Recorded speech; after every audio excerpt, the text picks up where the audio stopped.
Hello welcome back. ഇന്ന് നമ്മൾ part 2 ആണ് ചെയ്യുന്നത്. ഫിനാൻഷ്യൽ ഇൻസ്റ്റിറ്റ്യൂഷൻസ് എന്ന ചാപ്റ്ററിൻ്റെ ബാക്കിയാണ് നമ്മൾ ഈ വീഡിയോയിൽ ചെയ്യുന്നത്. ഇനി നമ്മൾ പഠിക്കുന്നത് ഇൻവെസ്റ്റ്മെൻറ്റ് ഇൻസ്റ്റിറ്റ്യൂഷൻസ്. ഇൻഷുറൻസ് കമ്പനീസ് ആണ് main investment institutions. Insurance companies are risk bearers. Risk ഏറ്റെടുക്കുന്നവരാണ് insurance companies. Insurance companies provide insurance policies which are legally binding contracts for which the policyholder pays insurance premium. As per the insurance contract, insurance companies promise to pay a specified sum contingent on the occurrence of future events such as death or accident. എന്താണ് insurance companies ചെയ്യുന്നത്? Insurance companies insurance policies ആണ് provide ചെയ്യുന്നത്. Insurance policies എന്ന് പറയുന്നത് legally binding contracts ആണ്. ഇവിടെ policy holders എന്ന് പറയുന്നത് ആരാണോ ഇൻഷുറൻസ് എടുക്കുന്നത് അവരാണ് policy holders insurance premium pay ചെയ്യുന്നുണ്ട്. അതിന് പകരമായി ഇൻഷുറൻസ് കമ്പനി പ്രോമിസ് ചെയ്യുന്നു ഒരു specified sum of money future event occur ചെയ്യുന്ന സമയത്ത് പേ ചെയ്യാം, പോളിസി ഹോൾഡറിന് പേ ചെയ്യാമെന്ന് പ്രോമിസ് ചെയ്യുന്നു. ഫ്യൂച്ചർ ഇവൻ്റ് ഡെത്ത് ആയിരിക്കാം, അല്ലെങ്കിൽ ആക്സിഡൻ്റ് ആയിരിക്കാം, എന്തിനു വേണ്ടിയാണോ ഇൻഷുറൻസ് എടുത്തിട്ടുള്ളത് ആ ഇവൻ്റ് സംഭവിക്കുമ്പം പ്രോമിസ് ചെയ്തിട്ടുള്ള മണി പേ ചെയ്യാമെന്നാണ് പോളിസി ഹോൾഡറിന് ഇൻഷുറൻസ് കമ്പനി ഉറപ്പ് കൊടുക്കുന്നത്. ഇതാണ് ഇൻഷുറൻസ് കമ്പനീസ് ചെയ്യുന്ന ബിസിനസ്. ഇൻഷുറൻസ് കമ്പനീസിനെ രണ്ടായി ക്ലാസിഫൈ ചെയ്തിട്ടുണ്ട്. ഒന്ന് ലൈഫ് ഇൻഷുറൻസ് കമ്പനീസ്, രണ്ട് non life insurance companies. Life insurance companies life insurance, annuities, pension products ഇതൊക്കെയാണ് സെൽ ചെയ്യുന്നത്. Non life insurance companies personal insurance, liability insurance, accident and health insurance ഇവയൊക്കെയാണ് sell ചെയ്യുന്നത്. Next ഹെഡാണ് main insurance companies in India. ഇന്ത്യയിലുള്ള insurance companies ഏതൊക്കെയാണെന്നാണ് ഇനി നമ്മൾ പഠിക്കുന്നത്. Insurance development and regulatory act, അതുപോലെ തന്നെ ലിബറലൈസേഷൻ ഇതൊക്കെ വരുന്നതിന് മുൻപ് ഇന്ത്യയിലെ ഇൻഷുറൻസ് കമ്പനീസ് ലിമിറ്റഡ് ആയിരുന്നു. മാത്രമല്ല majority of them public sector companies ആയിരുന്നു. LIC 90s വരെ മോണോപ്പൊളി ഉണ്ടായിരുന്നു. 90s ശേഷമാണ് ഇൻഷുറൻസ് സെക്ടറിനെ പ്രൈവറ്റ് സെക്ടറിന് റീ ഓപ്പൺ ചെയ്ത് കൊടുത്തിട്ടുള്ളത്. 90s മുൻപ് ഇന്ത്യയിൽ LICയും GICയും മാത്രമാണ് ഉണ്ടായിരുന്നത്. അറ്റ് പ്രസൻറ്റ് 49 ഇൻഷുറൻസ് കമ്പനീസാണ് ഇന്ത്യയിൽ വർക്ക് ചെയ്യുന്നത്. ഇന്ത്യയിലെ രണ്ട് മെയിൻ ഇൻഷുറൻസ് കമ്പനീസായ LIC, GIC ഇവയോരോന്നും നമുക്ക് ഡീറ്റെയിൽഡ് ആയിട്ട് പഠിക്കാം. എന്താണ് life insurance corporation of India, എന്താണ് general insurance corporation of India എന്നാണ് ഇനി നമ്മൾ നോക്കുന്നത്. Life insurance corporation of India. It is fully owned by the government of India. It was founded in 1956 with the merger of 243 insurance companies and Provident Society. Its headquarters is in Mumbai. Life insurance corporation of India ഗവൺമെൻറ്റിൻ്റെ ഓണർഷിപ്പിലാണുള്ളത്. Indian ഗവൺമെൻറ്റിൻ്റെ full ഓണർഷിപ്പിലാണ് life insurance corporation of India. 1956 LIC found ചെയ്തിട്ടുള്ളത്. 243 insurance കമ്പനീസും provident സൊസൈറ്റീസും ചേർത്താണ് 1956 LIC found ചെയ്തിട്ടുള്ളത്. LICയുടെ head quarters മുംബൈയിലാണ് ഉള്ളത്. LIC life insurance പോളിസീസാണ് provide ചെയ്യുന്നത്. ലൈഫിന് വേണ്ടിയാണ് ഇൻഷുറൻസ് പോളിസീസ് LIC പ്രൊവൈഡ് ചെയ്യുന്നത്. ഇവിടെ പോളിസി ഹോൾഡർ ഇൻഷുറൻസ് കമ്പനിക്ക് പ്രീമിയം പേ ചെയ്യുന്നു. അതിന് പകരമായി ഇൻഷുറൻസ് കമ്പനി പോളിസി ഹോൾഡറിന് ഒരു സ്പെസിഫൈഡ് സം ഓഫ് മണി കൊടുക്കുന്നുണ്ട്. എപ്പോഴാണ് കൊടുക്കുന്നത്? പോളിസി ഹോൾഡറിൻ്റെ ഡെത്ത് സംഭവിക്കുമ്പോൾ, അല്ലെങ്കിൽ ഇൻഷുറൻസ് കോൺട്രാക്റ്റിൽ പറഞ്ഞിട്ടുള്ള മെച്യൂരിറ്റി പീരീഡ് കംപ്ലീറ്റ് ചെയ്യുമ്പോഴാണ് ഒരു specified sum of money policy ഹോൾഡറിന് ഇൻഷുറൻസ് കമ്പനി കൊടുക്കുന്നത്. Jeevan Arogya plan, Bhima account plans, endowment plus, children plans, plans for handicapped dependents ഇതൊക്കെയാണ് LIC ഓഫർ ചെയ്യുന്ന പോളിസീസ്. എന്തൊക്കെയാണ് LICയുടെ ഒബ്ജക്റ്റീവ്സ് എന്നാണ് ഇനി നമ്മൾ നോക്കുന്നത്. ഫസ്റ്റ് ഒബ്ജക്റ്റീവാണ് spread life insurance widely and in particular to the rural areas and to the socially and economically backward classes. Life insurance വൈഡായിട്ട് സ്പ്രെഡ് ചെയ്യിക്കണം. പ്രത്യേകിച്ചും റൂറൽ ഏരിയാസിലും സോഷ്യലി എക്കണോമിക്കലി ബാക്ക്വേർഡ് ആയിട്ടുള്ള ഏരിയാസിലേക്കും സ്പ്രെഡ് ചെയ്യിക്കണം. നെക്സ്റ്റ് ഒബ്ജക്റ്റീവാണ് maximise mobilisation of people's savings. ആളുകളുടെ savings maximum collect ചെയ്യണം. നെക്സ്റ്റ് ഒബ്ജക്റ്റീവാണ് conduct business with utmost economy and with the full realisation that the monies belong to policy holder. Policy ഹോൾഡേഴ്സിൻ്റെതാണ് full cash എന്നുള്ള മുഴുവൻ റിയലൈസേഷനോടും കൂടി അറ്റ്മോസ്റ്റ് ഇക്കണോമിയിൽ ബിസിനസ് കണ്ടക്ട് ചെയ്യണം. നെക്സ്റ്റ് വണ്ണാണ് act as trustees of the insured public. Insured പബ്ലിക്കിൻ്റെ trustee ആയിട്ട് ആക്ട് ചെയ്യണം. Life insurance corporation of India നമ്മൾ പഠിച്ചു കഴിഞ്ഞു. ഇനി നമ്മൾ പഠിക്കുന്നത് ഇന്ത്യയിലെ തന്നെ മറ്റൊരു മെയിൻ ഇൻഷുറൻസ് കമ്പനിയായ ജനറൽ ഇൻഷുറൻസ് കോർപ്പറേഷൻ ഓഫ് ഇന്ത്യയാണ്. General insurance corporation of India is the sole reinsurance company in the Indian insurance market with over 3 decades of experience. 3 decades of experience ഉള്ള സോൾ റീഇൻഷുറൻസ് കമ്പനിയാണ് general insurance corporation of India. ഇതിൻ്റെ head ക്വാർട്ടേഴ്സും registered ഓഫീസും മുംബൈയിലാണ് വരുന്നത്. GIC was formed to control and operate the business of general insurance in India. ഇന്ത്യയിലെ ജനറൽ ഇൻഷുറൻസിൻ്റെ business operate ചെയ്യുന്നതിനും കൺട്രോൾ ചെയ്യുന്നതിനും വേണ്ടിയാണ് GIC ഫോം ചെയ്തിട്ടുള്ളത്. GICയെ റെഗുലേറ്റ് ചെയ്യുന്ന ആക്ട് എന്തൊക്കെയാണെന്ന് നോക്കാം. Companies act 1956, insurance act 1938, general insurance business act 1972, general insurance business amendment act 2002 and insurance regulatory and development act 1999. ഇതൊക്കെയാണ് GICയെ റെഗുലേറ്റ് ചെയ്യുന്ന act. Insurance other than life insurance false under the category of general insurance. Life insurance അല്ലാത്ത മറ്റെല്ലാ ഇൻഷുറൻസും general insurance എന്ന കാറ്റഗറിയിലാണ് വരുന്നത്. GIC general insurance policies ആണ് offer ചെയ്യുന്നത്. Next ടോപ്പിക്കാണ് mutual funds. Mutual fund is A collective saving scheme. It collects the saving from the small investors, invest them in government and other corporate securities and earn income through interest and dividends besides capital gains. Actually, a mutual fund is a financial intermediary. എന്താണ് mutual fund? Mutual fund എന്ന് പറയുന്നത് ഒരു collective saving സ്കീമാണ്. ഇതൊരു individual saving സ്കീമല്ല. ഇവിടെ savings collect ചെയ്യുന്നത് കളക്റ്റീവായിട്ടാണ്, ഇൻഡിവിജ്വലായിട്ടല്ല. എന്താണ് ഇവിടെ ചെയ്യുന്നത്? ഇവിടെ പ്രൊഫഷണൽ ഫണ്ട് മാനേജേഴ്സ് ഇൻവെസ്റ്റേഴ്സിൽ നിന്ന്, എങ്ങനെയുള്ള ഇൻവെസ്റ്റേഴ്സിൽ നിന്നാണ്? സ്മോൾ ഇൻവെസ്റ്റേഴ്സിൽ നിന്ന് സേവിങ്സ് കളക്ട് ചെയ്യുന്നു. എന്നിട്ട് ആ സേവിങ്സ് ഗവൺമെൻറ്റിൻ്റെയും കോർപ്പറേറ്റ്സിൻ്റെയും സെക്യൂരിറ്റിയിൽ ഇൻവെസ്റ്റ് ചെയ്യുന്നു. ഇതിലൂടെ അവർക്ക് ഇൻട്രസ്റ്റും ഡിവിഡൻറ്റും ഒക്കെ ഇൻകമായി ഏൺ ചെയ്യാൻ സാധിക്കുന്നുണ്ട്. ഒരു സാധാരണക്കാരനെ സംബന്ധിച്ചിടത്തോളം ഡൈവേഴ്സിഫൈഡ് ആയിട്ടുള്ള പ്രൊഫഷണലി മാനേജ്ഡ് ആയിട്ടുള്ള ഒരു പോർട്ട്ഫോളിയോയിൽ ഇൻവെസ്റ്റ് ചെയ്യുക എന്നുള്ളത് അല്പം ബുദ്ധിമുട്ടുള്ള കാര്യമാണ്. അവർക്ക് ഒരു ഓപ്പർച്യൂണിറ്റിയാണ് ഇവിടെ മ്യൂച്വൽ ഫണ്ട് പ്രൊവൈഡ് ചെയ്യുന്നത്. സാധാരണക്കാർക്കും വലിയ കമ്പനീസിൽ ഡൈവേഴ്സിഫൈഡ് ആയിട്ടുള്ള പ്രൊഫഷണലി മാനേജ്ഡ് ആയിട്ടുള്ള പോർട്ട്ഫോളിയോയിലേക്ക് ഇൻവെസ്റ്റ് ചെയ്യാനുള്ള ഒരു ഓപ്പർച്യൂണിറ്റിയാണ് മ്യൂച്വൽ ഫണ്ട് ഇവിടെ ഓഫർ ചെയ്യുന്നത്.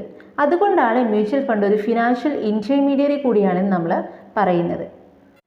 ഇനി നമ്മൾ നോക്കുന്നത് advantages of mutual funds. First വണ്ണാണ് ലിക്വിഡിറ്റി. എപ്പോൾ വേണമെങ്കിലും ക്യാഷിലേക്ക് ഷെയർസ് കൺവേർട്ട് ചെയ്യാവുന്നതാണ്. നെക്സ്റ്റ് വണ്ണാണ് പ്രൊഫഷണൽ ഇൻവെസ്റ്റ്മെൻറ്റ് മാനേജ്മെൻറ്റ്. ഒരു പ്രൊഫഷണൽ ടീമാണ് മ്യൂച്വൽ ഫണ്ട് മാനേജ് ചെയ്യുന്നത്. നെക്സ്റ്റ് വണ്ണാണ് മിനിമം ഇനീഷ്യൽ ഇൻവെസ്റ്റ്മെൻറ്റ്. മ്യൂച്വൽ ഫണ്ടിൻ്റെ ഇനീഷ്യൽ ഇൻവെസ്റ്റ്മെൻറ്റ് മിനിമമാണ്. നെക്സ്റ്റ് പോയിൻ്റാണ് റിസ്ക് റിഡക്ഷൻ. വളരെ റിസ്ക് കുറവും വളരെ സേഫ്റ്റി ഉള്ളതുമായ ഒരു വേ ആണ് മ്യൂച്വൽ ഫണ്ട്. നെക്സ്റ്റ് പോയിൻ്റാണ് convenience and fair pricing. Mutual fund വളരെ കോമൺ ആണ്, അതുപോലെ തന്നെ വളരെ ഈസിയാണ് വാങ്ങുന്നതിന്. Next point affordability. എല്ലാവർക്കും അഫോർഡ് ചെയ്യാൻ പറ്റുന്ന തരത്തിലാണ് mutual funds. Next point reduction in transaction cost. നേരിട്ട് ക്യാപിറ്റൽ മാർക്കറ്റിൽ ഇൻവെസ്റ്റ് ചെയ്യുന്നതിനേക്കാളും കോസ്റ്റ് കുറവാണ് മ്യൂച്വൽ ഫണ്ടിലൂടെ ഇൻവെസ്റ്റ്മെൻറ്റ് നടത്തുന്നത്. നെക്സ്റ്റ് വണ്ണാണ് tax benefit. Tax benefit mutual ഫണ്ടിലൂടെ കിട്ടുന്നുണ്ട്. Disadvantages of mutual funds. First point ആണ് നോ ഗ്യാരണ്ടീസ്. മ്യൂച്വൽ ഫണ്ടിൻ്റെ വാല്യൂവിന് ഗ്യാരണ്ടി ഇല്ല. ചിലപ്പോഴൊക്കെ ഇൻവെസ്റ്റ് ചെയ്ത എമൗണ്ടിനേക്കാളും വർത്ത്ലെസ് ആവാനും വാല്യൂ ഫോൾ ചെയ്യാനും സാധ്യതയുണ്ട്. നെക്സ്റ്റ് പോയിന്റ് ആണ് high expense ratios and sales charges. Mutual ഫണ്ടിൻ്റെ സെയിൽസ് ചാർജസും എക്സ്പെൻസ് റേഷ്യോസും വളരെ കൂടുതലാണ്. നെക്സ്റ്റ് പോയിന്റ് ആണ് mutual funds lack liquidity. Mutual fund വിൽക്കുമ്പോൾ വിറ്റ ദിവസത്തിന് ശേഷം മാത്രമാണ് ഇൻവെസ്റ്റേഴ്സിന് ക്യാഷ് കയ്യിൽ കിട്ടുന്നുള്ളൂ. നെക്സ്റ്റ് പോയിന്റ് ആണ് ഫ്ലക്ച്വേറ്റിംഗ് റിട്ടേൺസ്. മ്യൂച്വൽ ഫണ്ട് ഒരു ഗ്യാരണ്ടീഡ് റിട്ടേൺ ഓഫർ ചെയ്യുന്നില്ല. മ്യൂച്വൽ ഫണ്ടിൻ്റെ റിട്ടേൺസ് ഫ്ലക്ച്വേറ്റിംഗ് നേച്ചറാണ്. നെക്സ്റ്റ് പോയിന്റ് ആണ് മിസ്ലീഡിംഗ് അഡ്വർടൈസ്മെൻറ്റ്. മ്യൂച്വൽ ഫണ്ടിൻ്റെ ഇൻവെസ്റ്റ്മെൻറ്റ് ചിലപ്പോഴേക്ക് മിസ്ലീഡിംഗ് ആവാറുണ്ട്. ഇത് ഇൻവെസ്റ്റേഴ്സിന് റോങ് പാത്തിലേക്ക് ലീഡ് ചെയ്യുന്നുണ്ട്. ഇനി നമ്മൾ പഠിക്കാൻ പോകുന്നത് ടൈപ്സ് ഓഫ് മ്യൂച്വൽ ഫണ്ട്സ്.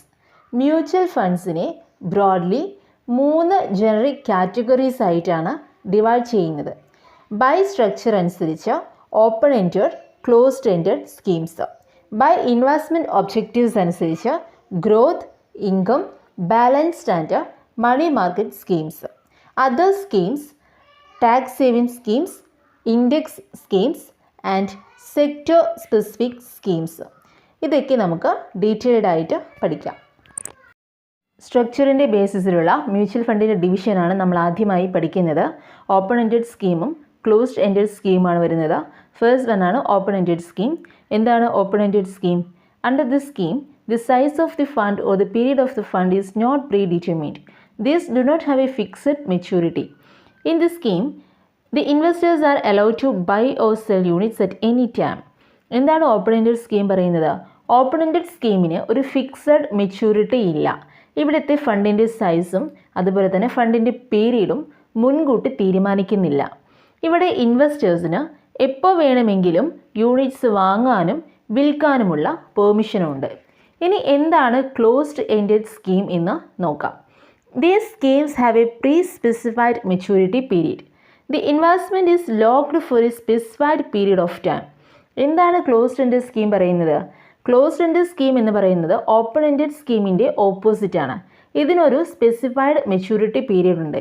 മുൻകൂട്ടി തീരുമാനിച്ച ഒരു മെച്യൂരിറ്റി പീരീഡ് ക്ലോസ്ഡ് എൻഡഡ് സ്കീമിനുണ്ട്. ഇവിടുത്തെ ഇൻവെസ്റ്റ്മെൻറ്റ് ലോക്ക്ഡ് ആണ്. ഒരു സ്പെസിഫൈഡ് പീരീഡ് ഓഫ് ടൈമിന് വേണ്ടി ഇവിടുത്തെ ഇൻവെസ്റ്റ്മെൻറ്റ് ലോക്ക്ഡ് ആണ്. അതായത് എപ്പോൾ വേണമെങ്കിലും ഇൻവെസ്റ്റേഴ്സിന് യൂണിറ്റ്സ് വാങ്ങാനോ വിൽക്കാനോ ക്ലോസ്ഡ് എൻഡഡ് സ്കീമിൽ സാധിക്കുന്നില്ല. Difference between open ended and closed ended mutual funds. First point ആണ് liquidity. Open ended mutual fund ആണെങ്കിൽ ഹൈ ലിക്വിഡിറ്റി ഉണ്ട്. ക്ലോസ്ഡ് എൻഡഡ് മ്യൂച്വൽ ഫണ്ട് ആണെങ്കിൽ ലിക്വിഡിറ്റി ഇല്ല. ഓപ്പൺ എൻഡഡ് മ്യൂച്വൽ ഫണ്ട് ആണെങ്കിൽ എപ്പോൾ വേണമെങ്കിലും യൂണിറ്റ്സ് വാങ്ങാനും വിൽക്കാനും സാധിക്കുന്നുണ്ട്. ക്ലോസ്ഡ് എൻഡഡ് ഫണ്ട് ആണെങ്കിൽ യൂണിറ്റ്സ് വാങ്ങാനും വിൽക്കാനും ഒന്നും സാധിക്കുന്നില്ല. അവിടെ ലോക്ക്ഡ് ആണ്. ഒരു ഫിക്സഡ് മെച്യൂരിറ്റി പീരീഡ് വരെ ഇൻവെസ്റ്റ്മെൻറ്റ് ലോക്ക്ഡ് ആണ്. സോ ലിക്വിഡിറ്റി ഇല്ല. സെക്കൻഡ് പോയിന്റ് ആണ് ഇൻവെസ്റ്റ്മെൻറ്റ്. ഓപ്പൺ എൻഡഡ് മ്യൂച്വൽ ഫണ്ടിൽ ലംസമായിട്ടോ അല്ലെങ്കിൽ SIP വഴിയോ ഇൻവെസ്റ്റ്മെൻറ്റ് നടത്താവുന്നതാണ്. എന്താണ് SIP? റെഗുലർ ഇൻ്റർവെല്ലിൽ ഫിക്സ്ഡ് എമൗണ്ട് ഇൻവെസ്റ്റ് ചെയ്യുന്നതിനെയാണ് SIP എന്ന് പറയുന്നത്. ലംസം എന്ന് പറയുന്നത് ഒറ്റത്തവണ ഇൻവെസ്റ്റ്മെൻറ്റ് നടത്തുന്നതിനെയാണ്. ഓപ്പൺ എൻഡഡ് മ്യൂച്വൽ ഫണ്ടിൽ SIPയിലൂടെയും ലംസമായിട്ടും ഇൻവെസ്റ്റ്മെൻറ്റ് നടത്താവുന്നതാണ്. ക്ലോസ്ഡ് എൻഡഡ് മ്യൂച്വൽ ഫണ്ട് ആണെങ്കിൽ ലംസമായി മാത്രമാണ് ഇൻവെസ്റ്റ്മെൻറ്റ് നടത്താൻ സാധിക്കുന്നുള്ളൂ. നെക്സ്റ്റ് പോയിന്റ് ആണ് മെച്യൂരിറ്റി. ഓപ്പൺ എൻഡഡ് സ്കീമിന് ഫിക്സഡ് മെച്യൂരിറ്റി ഇല്ല. ക്ലോസ്ഡ് എൻഡഡ് മ്യൂച്വൽ ഫണ്ടിന് ഫിക്സഡ് മെച്യൂരിറ്റി ഉണ്ട്. നെക്സ്റ്റ് പോയിന്റ് ആണ് issue size. Open ended mutual ഫണ്ടിൻ്റെ ഇഷ്യൂ സൈസ് അൺലിമിറ്റഡ് ആണ്. ക്ലോസ്ഡ് എൻഡഡ് മ്യൂച്വൽ ഫണ്ടിൻ്റെ ഇഷ്യൂ സൈസ് ഫിക്സ്ഡ് ആണ്. നെക്സ്റ്റ് ഡിഫറൻസ് ആണ് ഓപ്പൺ എൻഡഡ് മ്യൂച്വൽ ഫണ്ടിൻ്റെ ഔട്ട്സ്റ്റാൻഡിംഗ് ഷെയർസിൻ്റെ എണ്ണം വാരി ചെയ്യുന്നുണ്ട്, ഡേ ടു ഡേ വേരി ചെയ്യുന്നുണ്ട്.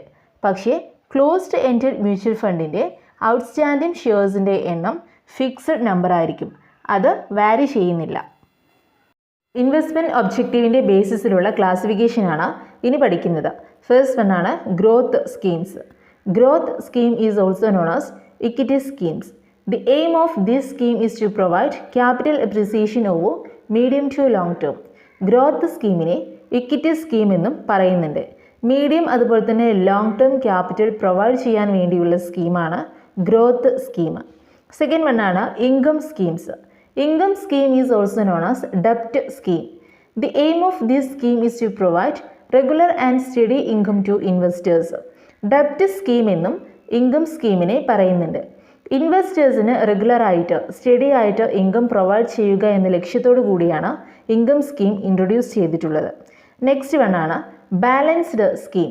This scheme invest in both shares and fixed income securities in the proportion indicated in their offered document. എന്താണ് balanced scheme? Balanced സ്കീമിൽ ഷെയർസിലും fixed income സെക്യൂരിറ്റീസിലും ഒരുപോലെ invest ചെയ്യാൻ സാധിക്കുന്നുണ്ട്. അതെങ്ങനെയാണ് ഇൻവെസ്റ്റ് ചെയ്യാൻ സാധിക്കുന്നത്? ഓഫർ ഡോക്യുമെൻറ്റ് പറഞ്ഞിട്ടുള്ള പ്രപ്പോർഷൻ അനുസരിച്ച് മാത്രമാണ് ഇങ്ങനെ ഇൻവെസ്റ്റ്മെൻറ്റ് നടത്താൻ സാധിക്കുന്നത്. നോർമലി 50-50 ആണ് അതിൻ്റെ പ്രപ്പോർഷൻ. ഷെയറിലും ഫിക്സഡ് ഇൻകം സെക്യൂരിറ്റിയിലും ഇൻവെസ്റ്റ് ചെയ്യാനുള്ള പ്രപ്പോർഷൻ ഓഫർ ഡോക്യുമെൻറ്റിൽ പറഞ്ഞിട്ടുണ്ടായിരിക്കും. സാധാരണ 50-50 ആണ് അതിൻ്റെ പ്രപ്പോർഷൻ വരാറുള്ളത്. നെക്സ്റ്റ് വൺ ആണ് money market schemes. Money market scheme aim to provide easy liquidity, preservation of capital and moderate income. These funds are also income funds and their aim is to provide easy liquidity, preservation of capital and moderate income.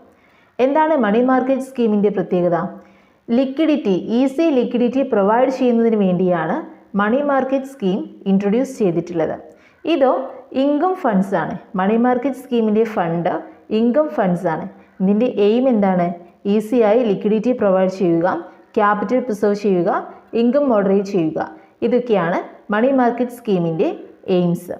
Next one ആണ് index scheme. And index fund is a mutual fund which invest in securities in the index on which it is based BSE Sensex or S&P CNX Nifty. എന്താണ് index scheme? Index scheme എന്ന് പറയുന്നത് ഒരു mutual ഫണ്ടാണ്. ഇവിടെ സെക്യൂരിറ്റീസിലാണ് investment നടത്തുന്നത്. ഇൻഡെക്സിനെ base ചെയ്ത് പ്രത്യേകിച്ചും BSE Sensex അതുപോലെ തന്നെ S&P CNX നിഫ്റ്റിയൊക്കെ ബേസ് ചെയ്തിട്ട് സെക്യൂരിറ്റീസിൽ ഇൻവെസ്റ്റ്മെൻറ്റ് നടത്തുന്നതിനെയാണ് ഇൻഡെക്സ് സ്കീം എന്ന് പറയുന്നത്. അതർ സ്കീംസ് എന്ന കാറ്റഗറിയിൽ വരുന്ന മ്യൂച്വൽ ഫണ്ടിൻ്റെ ഡിവിഷനാണ് ഇനി നമ്മൾ പഠിക്കുന്നത്. ഫസ്റ്റ് വണ്ണാണ് sector specific schemes. Offer document specify ചെയ്തിട്ടുള്ള ഇൻഡസ്ട്രീസിൻ്റെയോ സെക്ടേഴ്സിൻ്റെയോ സെക്യൂരിറ്റീസിൽ മാത്രം ഇൻവെസ്റ്റ് ചെയ്യാൻ സാധിക്കുന്ന ഫണ്ട്സാണ് സെക്ടർ സ്പെസിഫിക് സ്കീംസ്. നെക്സ്റ്റ് വണ്ണാണ് ടാക്സ് സേവിങ് സ്കീംസ്. എന്താണ് ടാക്സ് സേവിങ് സ്കീം പറയുന്നത്? ടാക്സ് ബെനഫിറ്റ് ഓഫർ ചെയ്യുന്ന മ്യൂച്വൽ ഫണ്ട്സാണ് ടാക്സ് സേവിങ് സ്കീം. നെക്സ്റ്റ് വണ്ണാണ് ആർബിട്രേജ് ഫണ്ട്. ആർബിട്രേജ് ഫണ്ട് എന്ന് പറയുന്നത് ഇൻവെസ്റ്റ്മെൻറ്റിന് വേണ്ടി മാർക്കറ്റ് ന്യൂട്രാലിറ്റി എൻഷ്യൂർ ചെയ്യുന്ന ഫണ്ടാണ് ആർബിട്രേജ് ഫണ്ട്. ഇവിടെ ക്യാഷ് മാർക്കറ്റിൽ നിന്ന് ഇക്വിറ്റീസ് വാങ്ങാനും സൈമിൾട്ടേനിയസ്ലി അത് ഫ്യൂച്ചർ മാർക്കറ്റിൽ വിൽക്കാനും ആർബിട്രേജ് ഫണ്ടിന് സാധിക്കുന്നുണ്ട്.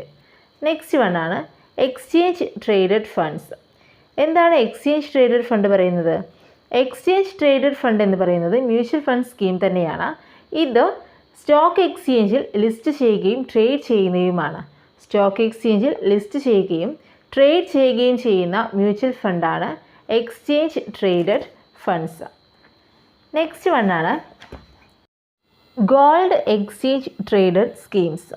ഗോൾഡ് എക്സ്ചേഞ്ച് ട്രേഡഡ് സ്കീമിലെ അണ്ടർലൈങ് അസറ്റ് ഗോൾഡ് ആണ്. നെക്സ്റ്റ് വണ്ണാണ് maturity plans.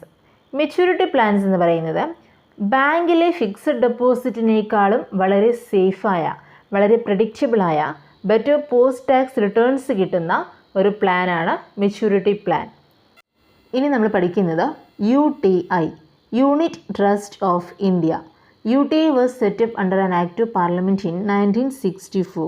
The trust was established to mobilize the savings of the community by way of sale of its units under its various schemes. It channelizes the mobilized fund into productive investment. 1964 പാർലമെൻറ്റിൻ്റെ ആക്റ്റിലാണ് UTI setup ചെയ്തിട്ടുള്ളത്. എന്തിനു വേണ്ടിയാണ് UTI establish ചെയ്തത്? കമ്മ്യൂണിറ്റിയിൽ നിന്നും savings collect ചെയ്യുന്നതിന് വേണ്ടിയാണ് UTI establish ചെയ്തിട്ടുള്ളത്. എങ്ങനെയാണ് കമ്മ്യൂണിറ്റിയിൽ നിന്നും സേവിങ്സ് കളക്ട് ചെയ്യുന്നത്? UTI അതിൻ്റെ യൂണിറ്റ്സ് സെയിൽ ചെയ്തുകൊണ്ട്, വേരിയസ് സ്കീംസിലൂടെ UTI അതിൻ്റെ യൂണിറ്റ്സ് സെയിൽ ചെയ്തുകൊണ്ടാണ് കമ്മ്യൂണിറ്റിയിൽ നിന്നും സേവിങ്സ് കളക്ട് ചെയ്യുന്നത്. ഈ സേവിങ്സ്, കമ്മ്യൂണിറ്റിയിൽ നിന്നും കളക്ട് ചെയ്യുന്ന ഈ സേവിങ്സ് പ്രൊഡക്റ്റീവ് ഇൻവെസ്റ്റ്മെൻറ്റിലേക്കാണ് UTI ചാനലൈസ് ചെയ്യുന്നത്. UTIക്ക് 54 ബ്രാഞ്ച് ഓഫീസസും 26 ചീഫ് റെപ്രസെൻറ്റേറ്റീവ്സും 67,000-ഓളം ഏജൻസുമാണ് ഉള്ളത്. 72 സ്കീംസും 20.02 മില്യൺ ഇൻവെസ്റ്റർ ബേസും UTIക്ക് ഉണ്ട്. UTIയുടെ ഫെമിലിയർ ആയിട്ടുള്ള സ്കീംസാണ് unit scheme 1964, unit linked insurance plan 1971, children gift growth fund unit scheme 1986, monthly income unit scheme, master equity plan 1995 ഇവയൊക്കെ. ഇനി UTIയുടെ ഫങ്ഷൻസ് എന്തൊക്കെയാണെന്ന് നോക്കാം. ഫസ്റ്റ് ഫങ്ഷനാണ് to accept discount, purchase or sell bills of exchange etcetera. Discount accept ചെയ്യുകയും bills of exchange purchase ചെയ്യുകയും sell ചെയ്യുകയും ചെയ്യുക. നെക്സ്റ്റ് വണ്ണാണ് to grant loans and advances. ലോൺസും അഡ്വാൻസസും ഒക്കെ ഗ്രാൻഡ് ചെയ്യുക. നെക്സ്റ്റ് ഫങ്ഷനാണ് to provide merchant banking and investment advisory services. Merchant ബാങ്കിങ്ങും ഇൻവെസ്റ്റ്മെൻറ്റ് അഡ്വൈസറി സർവീസസും പ്രൊവൈഡ് ചെയ്യുക. നെക്സ്റ്റ് ഫങ്ഷനാണ് to provide leasing and hire purchase business. ലീസിങ്ങും ഹയർ പർച്ചേസ് ബിസിനസ്സും പ്രൊവൈഡ് ചെയ്യുക. നെക്സ്റ്റ് വണ്ണാണ് to buy or sell or deal in foreign exchange dealings. Foreign exchange dealings deal ചെയ്യുക, അതുപോലെ തന്നെ ബൈ ചെയ്യുക, സെൽ ചെയ്യുക. To invest in any security floated by the central government, RBI or foreign bank. Foreign ബാങ്കോ RBIയോ central ഗവൺമെൻറ്റോ float ചെയ്യുന്ന സെക്യൂരിറ്റിയിൽ invest ചെയ്യുക. ഇതൊക്കെയാണ് UTIയുടെ ഇമ്പോർട്ടൻറ്റ് ഫങ്ഷൻസ്. നെക്സ്റ്റ് ടോപ്പിക്കാണ് lease financing. Lease financing is a financial arrangement that allows a business to use an asset without purchasing it outright. സ്വന്തമായി ഒരു asset വാങ്ങാതെ ആ അസറ്റ് ഉപയോഗിക്കാനുള്ള പെർമിഷൻ കിട്ടുന്ന ഒരു ഫിനാൻഷ്യൽ അറേഞ്ച്മെൻറ്റാണ് ലീസ് ഫിനാൻസിങ്. ലീസ് ഫിനാൻസിങ്ങിൽ 2 പാർട്ടീസാണുള്ളത്. ഒന്ന് ലെസർ, മറ്റൊന്ന് ലെസ്സി. അസറ്റിൻ്റെ റിയൽ ഓണറാണ് ലെസർ, അസറ്റിൻ്റെ യൂസറാണ് ലെസ്സി. ലെസർ ലെസ്സിക്ക് അസറ്റ് കൈമാറുന്നുണ്ട്. അതിന് പകരമായി ലെസ്സി ലെസർക്ക് റെഗുലർ പേയ്മെൻറ്റ് കൊടുക്കുന്നുണ്ട്. ഇവിടെ ലെസറാണ് അസറ്റിൻ്റെ ഓണർഷിപ്പ് റീറ്റെയിൻ ചെയ്യുന്നത്. ലെസ്സിയാണ് അസറ്റിൻ്റെ ഓപ്പറേറ്റിംഗ് കൺട്രോൾ നിലനിർത്തുന്നത്. അസറ്റിൻ്റെ ഓപ്പറേറ്റിംഗ് കൺട്രോൾ ലെസ്സിക്കും അസറ്റിൻ്റെ ഓണർഷിപ്പ് ലെസറിനുമാണ്.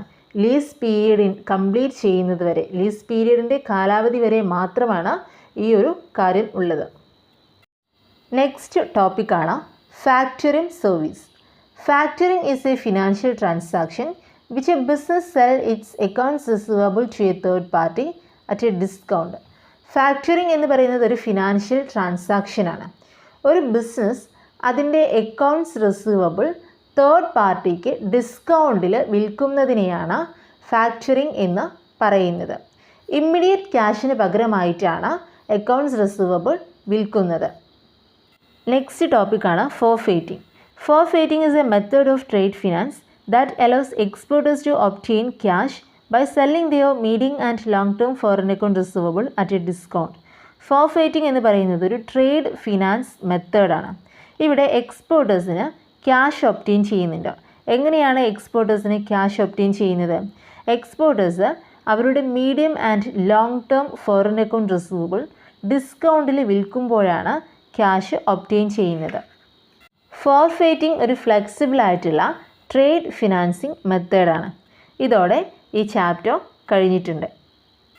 ഇതോടെ ഫിനാൻഷ്യൽ ഇൻസ്റ്റിറ്റ്യൂഷൻ എന്ന 5th ചാപ്റ്റർ കഴിഞ്ഞു. നിങ്ങൾ ഈ ചാനൽ സബ്സ്ക്രൈബ് ചെയ്തിട്ടില്ലെങ്കിൽ ചാനൽ ഒന്ന് സബ്സ്ക്രൈബ് ചെയ്യുക. ഒപ്പം തന്നെ നിങ്ങൾക്ക് ഈ വീഡിയോ യൂസ് ആവുന്നുണ്ടെങ്കിൽ വീഡിയോ ലൈക്ക് ചെയ്യുക, ഷെയർ ചെയ്യുക, കമൻറ്റ് ചെയ്യുക. താങ്ക്